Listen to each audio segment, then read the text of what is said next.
اعوذ باللہ من الشیطان الرجیم بسم اللہ الرحمن الرحیم اللہم صلی علی محمد وعلی آل محمد کما صلیت علی ابراہیم وعلی آل ابراہیم انک حمید مجید۔ میں اپنے تمام سننے والوں کو، اساتذہ کرام کو اور طلباء کو، والدین کو دل کی اتھاہ گہرائیوں سے سلام پیش کرتا ہوں۔ آج کا ہمارا موضوع سخن وہ بڑا اہم ہے۔ آپ روز سن رہے ہیں فادر ڈے، مدر ڈے،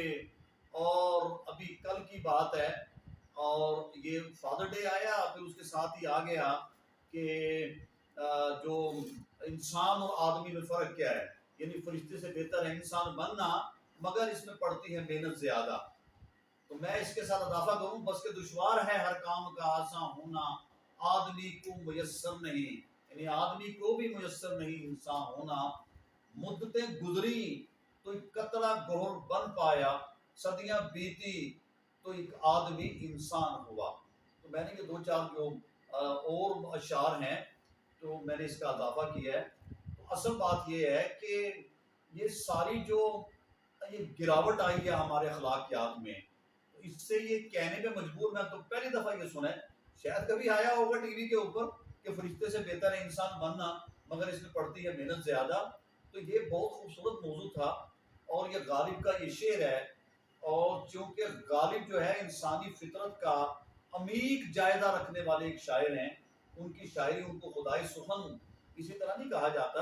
تو اصل میں بات یہ ہے کہ تمثیلی طور پر غالب کا نام استعمال کیا جا رہا ہے۔ دیکھنا تو یہ ہے کہ ہمارے یعنی جو اخلاق، اور اب اخلاق باختہ کیوں ہو چکے ہیں، اور آدمی میں اور انسان میں یہ فرق کرنا یہ کیوں ضروری سمجھا گیا آج کے یہ جو اس دور میں، اور کیوں اس کو بتایا گیا۔ تو اصل بات یہ ہے، ہم روز بچوں کو، یہ صحیح ہے عصر حاضر کے جدید تقاضوں کو سامنے رکھتے ہوئے جدید تعلیم حاصل کرنا یہ بہت ضروری ہے، لیکن اصل بات یہ ہے کہ انسان کو یہ پہچاننا چاہیے، یہ جاننا چاہیے کہ ہمارا زندگی میں آنے کا مقصد کیا ہے۔ اسی کی طرف یہ اشارہ ہے۔ اور یہ جو ہمارا بستیاں چاند پہ بسانے والوں، قرائے ارض پر بجھتے چلے جاتے ہیں چراغ، صحیح ہے ہم نے چاند پر جا کے بھی کمندیں ڈال رہی ہیں، لیکن اصل بات تو یہ ہے، یہ بھی صحیح ہے طرز کہن پہ اڑنا، یہ ہے نا کہ آئینے نو سے ڈرنا، طرز کہن پہ اڑنا، اور منزل کٹھن یہی ہے قوموں کی زندگی میں۔ بس سب کچھ صحیح ہے بابا، جدید تقاضوں کو سامنے رکھتے ہوئے، عصر حاضر کو دیکھتے ہوئے، نوپید مسائل جو ہیں ان کو سامنے کرتے ہوئے آپ نے زندگی کے بڑے فلسفے پڑھنے ہیں، بہت وجہ کمال تک پہنچنا ہے۔ دیکھنا تو یہ ہے کہ انسان کا دنیا میں آنے کا مقصد کیا ہے، یہ آدمی سے لے کے انسان تک کا جو سفر طے کرتا ہے، اس کے لیے اس کو کتنے پاپڑ بیلنا پڑتے ہیں۔ کیا ہمارے جو اس عصر حاضر میں ہمارے ادارے کمزور ہو گئے، ہم والدین جو بہترین تربیت گاہی تھی، کیا اس کا فقدان ہو گیا، کیا ہم کسی اور طرف مصروف ہو گئے؟ اس سوشل میڈیا کے دور میں اب اس کو آپ اس کی جلغار کو اب آپ روک نہیں سکتے، آپ قدغن نہیں لگا سکتے۔ بچوں نے اس کو اپنی ضرورت سمجھ کر یعنی جو ہمارے یہ ٹچ موبائل، پتہ نہیں کیا کیا اس کے نام رکھے ہوئے آج کل، یہ ان کو ماں باپ کو کہیں بیوقوف بنایا اور اس کو ضروری سمجھتے ہوئے اپنی تعلیم کا خاص حصہ جانا اس کو بنایا ہوا ہے۔ تو یہ آپ یہ دیکھ لیں کہ ضرور بچوں کو لے کے دیں، اور ہزاروں خواہشیں ایسی کہ ہر خواہش پہ دم نکلے، بہت نکلے میرے ارمان لیکن کم نکلے۔ ہمیں یہ چاہیے ہے کہ بچوں پر کڑی نظر رکھی جائے،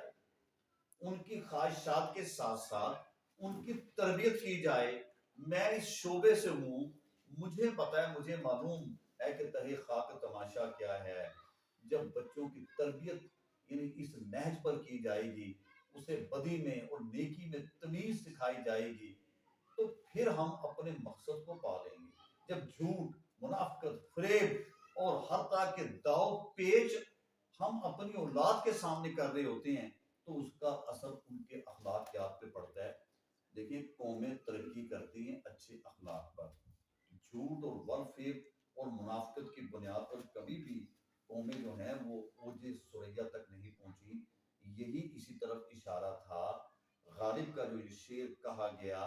اس کا بڑا یعنی دیکھیں عمیق جائزہ ہے، اور غالب کی ایک بہت بڑی شاعری جو ہے وہ تصوف میں ڈوبی ہوئی ہے کہ وہ جو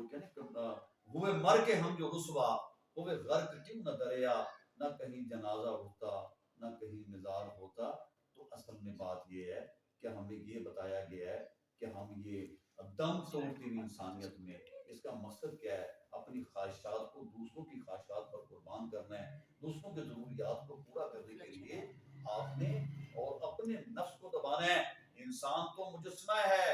اور دیکھیں ہمارے پاس یہ دیکھیں ہمارا نفس امارہ ہے، نفس مطمئنہ ہے اور نفس لوامہ ہے۔ انسان تو اس کا امتزاج ہے، اس کو ودیت کر دی گئی ہے، اس کے فطرت رذیلہ، اور ہمیں اس کی لالچ، طمع، حرص اور منافقت اور بئی اور یہ بغض اور یہ اناد، بھئی یہ سب کچھ اس میں ڈال کے بھیجا گیا ہے۔ ہم نے تو اپنی خواہشات پر قدم رکھنا ہے۔ بچے کی میری التماس ہے بڑی درد دل کے ساتھ، اور چونکہ میرے پاس میرا یہ شعبہ ہے، اور بیچارے والدین بڑے پریشانی کے عالم میں ہمارے پاس آتے ہیں کہ بچہ ہو یا بچی ہو، غریب ہو یا امیر ہو، اللہ جانتا ہے وہ پڑھ کے راضی نہیں ہے۔ اور بڑی بات یہ ہے کہ ہمیں ان کی تربیت کرنی ہے، ان پر نظر رکھنی ہے، ہمیں بتانا ہے کہ آدمی میں اور انسان میں کیا فرق ہے۔ ادروائز تو بندر بہت بڑا نکال ہوتا ہے کہ انسان یعنی فرق یہ ہے کہ آدمی کی یعنی شکل اختیار کرنے سے انسان انسانیت کی معراج کو پہنچ جائے گا۔ اللہ نے خود فرمایا لقد خلقنا الانسان فی احسن تقویم، کہ اللہ تعالیٰ نے انسان کو بہترین سانچے میں ڈالا ہے، اس کو خوبصورت شکل دی ہے، اس کو عقل دی ہے، اس کو کب اس کی فکر میں فقر پیدا ہوگا، کب یہ حوث کا بندہ یہ اپنی طمع کو یہ ختم کرے گا، جب اس کی ہم اور میری التماس ہے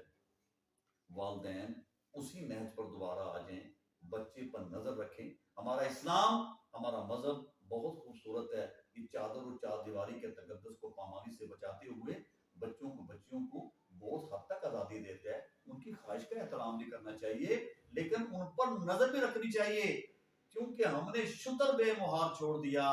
اساتذہ اکرام ضرور لیکچر دیں سائنس کے اوپر، ضرور لیکچر دیں اپنے جو وٹ ایور سبجیکٹ، کوئی بھی سبجیکٹ ہے اسے پڑھاتے ہوئے 5 منٹ لازمی کر دیں ہر ادارہ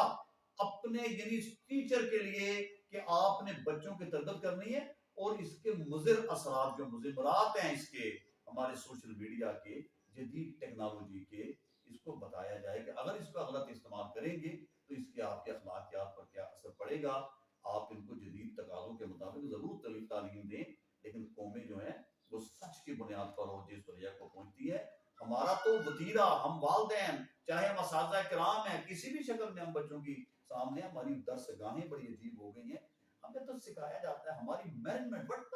بڑی مینجمنٹ، یہ کیا مینجمنٹ ہے؟ It lead to disaster, it not a justification. اس کو بتایا جاتا ہے کہ کیسے آپ نے اسکول کا principal, you are going to be a principal, now how you have to manage, اور آپ نے اپنے ٹیچرز کو اور اپنے سبارڈینیٹس کو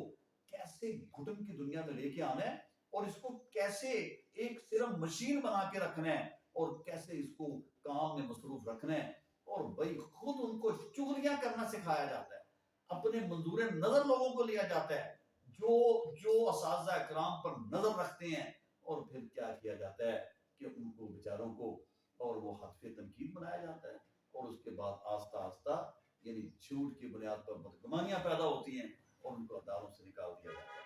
ٹھیک ہے، یہ اتنا جسٹیفیکیشن یہ ٹھیک نہیں ہے۔ اپنے رویوں کو بدلنا ہوگا، ہمیں اپنے رویوں کو بدلنا ہوگا، اس میں آنیسٹی پیدا کرنی ہوگی اپنے سبارڈینیٹس۔ اور خوبصورت ہم بچوں کو حدیثیں پڑھاتے ہیں، روز پڑھاتے ہیں، اور لیکن ہماری احادیث وہ یہ 9 اور 10 کے سلیبس کے بیچ میں، ابھی کل کی بات ہے میں بچوں کو پڑھا رہا تھا، کلکم رائع وکلکم مسئول، تو دیکھیں کتنی خوبصورت ہے، ہر شخص کے اس کو، ہر شخص یعنی اس کی یعنی نگہبان ہے اپنے اعمال کا، اپنی رعیت کا، حاکم وہ فرما روا ہے، اس سے جناب اپنی پوری کی پوری جو رعیت ہے رعایا اس کے بارے میں پوچھا جائے گا، اور جو بندہ سبارڈینیٹ ہے کہیں کام کر رہا ہے اس کو اپنی فرائض منصبی کے بارے میں پوچھا جائے گا۔ تو یہ کتنا خوبصورت ہمارا سلیبس ہے۔ ہمیں بتایا جاتا ہے الراشی و مرتشی کلاہما فی النار، کہ رشوت دینے والا اور دینے والا دونوں جہنمی ہے، لیکن بڑی معذرت کے ساتھ ہم صرف اس کو نمبر لینے کے لیے بتاتے ہیں کہ آپ نے لکھنا کیسے ہے، اور راشی کون ہے، مرتشی کون ہے، کبھی نہیں بتایا جاتا کہ اس کے ہماری زندگی پر اور کیا اثرات مرتب ہوں گے. کیا کبھی ہم نے بچوں کو بتایا کہ اگر ہم بھی اسی زمرے میں آئیں گے تو کس طرح جہنم کا ایندھن بنیں گے. ہمارا معاشرہ کتنا توڑ پھوڑ کا ٹوٹ پھوٹ کا شکار ہو چکا ہوا ہے. کوئی یہی وجہ ہے ہمارے سماجی مسائل